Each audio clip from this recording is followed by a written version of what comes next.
আশা করি আপনারা সেটা নিখুঁত তদন্তের মধ্যে দিয়ে আপনারা সেটা প্রকাশ করবেন, এটাই আপনাদের কাছে আমি উদাত্ত আহ্বান রাখতে চাই। প্রিয় ভাইয়ের আমার, এই ধরনের অপমৃত্যু কখনো আমরা আশা করি না।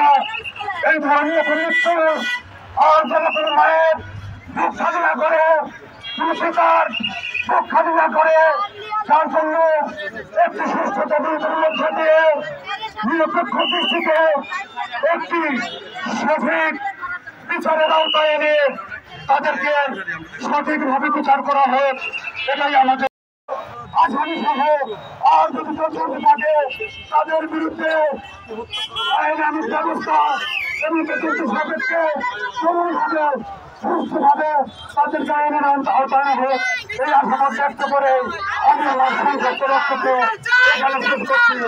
আসসালামু আলাইকুম ওয়া রাহমাতুল্লাহি ওয়া বারাকাতুহু।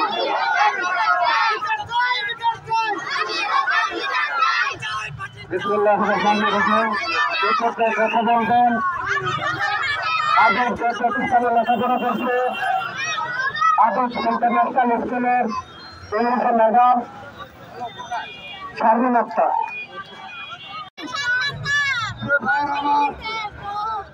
এই আমি যখন হারিয়ে যাওয়ার সঙ্গে সঙ্গে আমরা যখন জানতে পারি আমি হারিয়ে গিয়েছে, আমি তাৎক্ষণিক ভাবেই আমাদের পড়াইগ্রাম থানায় অবগত করি।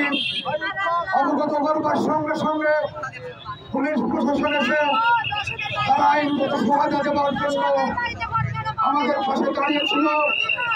পরবর্তী পর্যায়ে অনেক খোঁজাখুঁজির পর যখন আমরা আবিরকে পেলাম তখন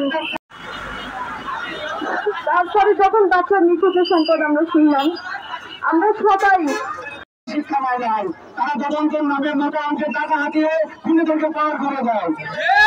আমরা দেখতে পাচ্ছি গত 2 দিন আগে আবিরকে হত্যা করা হয়েছে, কিন্তু আমাদের ফাঁসিল এসপি একটা স্টেটমেন্ট দিলেন। এই স্টেটমেন্টটা আমার কাছে মনে হয়েছে একটি মনগড়া স্টেটমেন্ট। একটা শিশুকে আরেকটা শিশু হত্যা করে 3-4 জায়গায় দিতে পারে না, তার বুদ্ধি হয় না। এর পিছনে অবশ্যই অনেকেই আছে। আমরা চাই আগামী 72 ঘন্টার মধ্যে তাদেরকে গ্রেফতার এবং বিচার আওতায় আনা। 72 ঘন্টার মধ্যে বিচার আওতায় না আনে জাতীয় নাগরিক পক্ষের পক্ষ থেকে যথেষ্ট ব্যবস্থা নেওয়ার চেষ্টা করা হবে। এবং আমরা চাইবো আমাদের সাথে সহযোগী দল বিএনপি জাতীয় বাংলাদেশ দল আমাদেরকে এই বিষয়ে সহযোগিতা করবেন।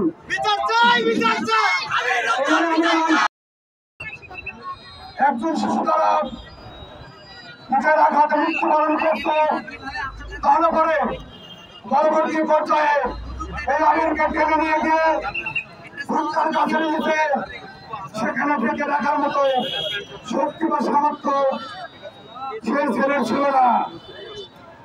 আমরা মনে করি পুলিশ প্রশাসন ভাইরা আপনারা যদিও মোবাইল ট্র্যাক করে আপনারা প্রধান আসামিকে